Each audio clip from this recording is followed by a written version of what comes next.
재건축 사업의 첫 단추로 여겨지는 안전진단이 30년 만에 재건축진단으로 이름이 바뀔 예정입니다.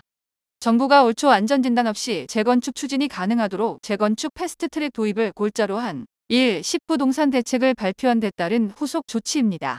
이번 대책에 따르면 앞으로 준공한 지 30년이 지난 노후 아파트에 대한 재건축 기준은 안전성이 아닌 노후성에 두고 추진됩니다.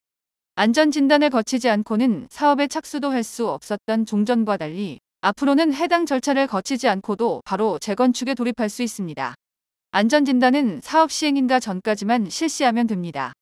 공급 부족 우려가 커지는 상황에서 보다 재건축에 빨리 나설 수 있도록 길을 터주겠다는 것인데 대대적인 부동산 대책 발표에도 어쩐지 시장은 미동도 없습니다.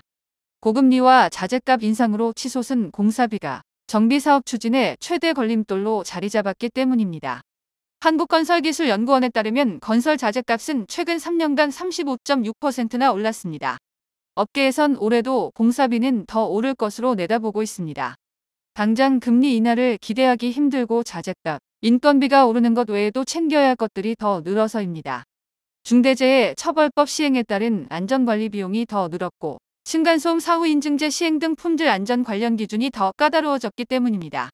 정부는 적정 공사비 산출을 위해 1월 정비사업 표준 공사계약서를 마련해 각 사업장에 배포했습니다. 하지만 계약서만으로 공사비 갈등을 해소하긴 역부족입니다.